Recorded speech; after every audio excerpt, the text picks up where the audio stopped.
Sebenarnya ini membuktikan kalau pemerintah mau, masalah apapun bisa cepat selesai. Asalkan ada kemauan dan niat, sesulit apapun pasti bisa. Mantap, 4 mega proyek yang lambat di era sebelumnya hampir selesai di tangan Jokowi. Ditulis oleh Syardi dari siwa.com. Bukan hanya proyek mangkrak saja yang akan dan berhasil dieksekusi oleh Presiden Jokowi, tapi juga ada beberapa proyek yang dicanangkan di era sebelumnya tapi dieksekusi dan akan segera kelar. Inilah Bapak Infrastruktur yang sebenarnya, karena sejak awal Jokowi sudah mengatakan bahwa infrastruktur adalah fondasi bagi kemajuan bangsa. Tanpa infrastruktur, negara ini akan selalu ketinggalan dan sulit berkembang. Makanya, pembangunan di era Jokowi hampir merata di seluruh Indonesia, tidak hanya berpusat di Pulau Jawa saja. Menurut CNBC Indonesia, ada 4 proyek infrastruktur yang sempat dicanangkan pada era Presiden SBY, dan selanjutnya selesai dan sebagian lagi akan selesai dalam waktu dekat. Salah satunya 2 bendungan yaitu Sukamahi dan Ciawi yang digadang-gadang sebagai bendungan anti banjir Jakarta. Bendungan ini adalah jawaban atas penanganan banjir dari hulu. Tapi sayangnya, Gubernur Ibu Kota terlalu sibuk menata kata dan pamer pencitraan basi, tidak menjalankan tugasnya menangani banjir di Jakarta, hanya menunggu pihak lain dan menunggu penghargaan saja. Pembangunan bendungan ini sudah ada sejak tahun 1990-an, mulai dimatangkan pada periode 2004-2005 oleh Sutioso dan akhirnya mulai dibangun pada 2017. Proyek ini digagas oleh Jokowi saat masih Gubernur DKI dan SBY sebagai Presiden. Karena terkendala oleh pembebasan lahan, bendungan yang harusnya selesai tahun 2019 harus molor ke tahun 2021.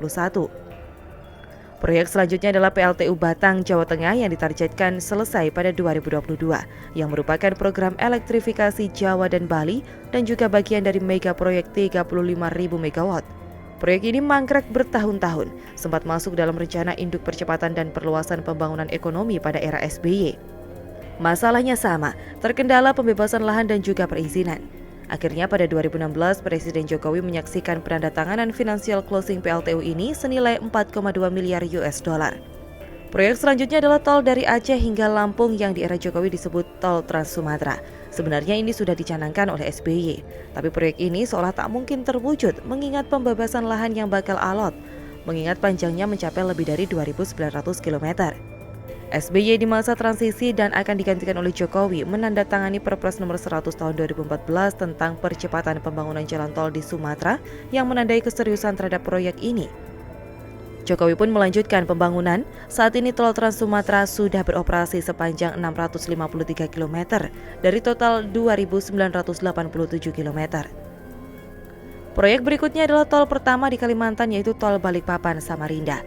Jalan tol ini sudah dibangun sejak 2014 era SBY, digagas oleh Gubernur Kalimantan Timur menggunakan dana APBD Kaltim, tapi malah bermasalah di pembebasan lahan. Juga terkendala APBD sehingga harus butuh APBN dari pemerintah pusat. Ini yang menurut saya fenomenal dan perlu saya tambahkan. Tahu Mandalika di Lombok? Pasti tahu dong. Tempat ini juga sedang dibangun sirkuit MotoGP yang pemandangannya sangat indah. Jika tidak ada halangan, MotoGP bisa digelar di sana tahun ini. Kalaupun tidak, pasti akan digelar tahun depan. Mandalika ini adalah kawasan ekonomi khusus atau KEK yang sebenarnya sudah direncanakan sejak 30 tahun lalu. Tapi statusnya mangkrak, yang mana pembebasan lahan adalah faktor utamanya. Jokowi berhasil mengatasi itu semua hanya selembar kertas, payung hukum yang namanya Inpres untuk pembebasan lahan. Sebelum ada payung hukum tersebut, jajaran pemerintah di daerah tidak berani untuk mengambil keputusan. You see, Jokowi berhasil menggebrak masalah utama dalam pembangunan proyek-proyek di Indonesia, yaitu pembebasan lahan. Sebenarnya ini membuktikan kalau pemerintah mau, masalah apapun bisa cepat selesai, asalkan ada kemauan dan niat. Sesulit apapun pasti bisa, dan Jokowi berhasil membuka mata kita semua. Bayangkan, sudah berapa banyak jalan tol, jalan baru, pelabuhan, bandara, infrastruktur perkereta apian, pembangkit listrik, bendungan, waduk yang berhasil dibangun. Masif dan semua itu pasti akan terkendala pembebasan lahan. Membayangkannya saja rasanya malas, betul? Apalagi pembebasan lahan di sini kadang alot, kadang ada oknum provokator, kadang harus berurusan dengan mafia tanah dan banyak lagi. Tapi Jokowi berhasil membuktikan dia adalah eksekutor. Diam, irit bicara, hasil kerja jadi bukti. Semoga negara ini lahir pemimpin berikutnya yang seperti Jokowi.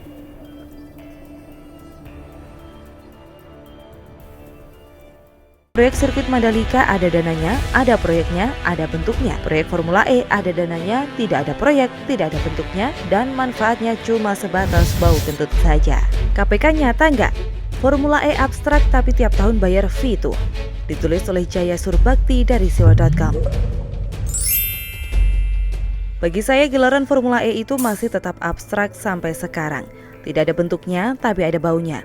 Lebih kurang seperti kentut lah, yang ngeluarin angin ketawa-ketawa karena dapat uangnya, yang dengerin sama nyium baunya cuma bisa ngedumel sambil nata hati dan emosi. Dari keterangan anggota DPRD DKI Imam Mahdiah disebut Pemprov DKI menganggarkan 400 miliar rupiah lagi untuk fee Formula E tahun ini. Padahal, seperti yang kita ketahui sebelumnya, fee yang sama juga sudah dibayarkan di tahun 2019 sebesar 360 miliar rupiah dan tahun 2020 sebesar 200 miliar rupiah. Jadi kalau benar seperti yang dikatakan oleh Ima, maka fee yang dibayarkan Pemprov DKI sampai dengan tahun 2021 adalah sebesar 960 miliar rupiah. Adapun bank garansi yang pernah dibayarkan di tahun 2020 sebesar 423 miliar rupiah sudah ditarik kembali karena adanya penundaan pelaksanaan. Begitu kata pihak Jakpro sebagai pelaksana gelaran Formula E ini. Entah sudah kembali atau belum, ya seperti kentut tadi juga. Ada baunya, tapi nggak tahu ada cairannya. Sudah cair atau belumnya? Siapa yang tahu? Dan kemudian menjadi lucu, kenapa gelaran tidak jadi ataupun ditunda menurut Pemprov DKI, tapi fee-nya tetap harus dibayar? Saya kira tidak masuk di logika kalau alasan dari Pemprov DKI atau Jakpro, Formula E Operation atau FIO menahan fee tersebut karena dijadikan jaminan untuk kewajiban Jakpro pada gelaran ini. Saya kira itu alasan yang tidak relevan. Yang saya tahu sebenarnya justru bank garansi lah yang dijadikan jaminan.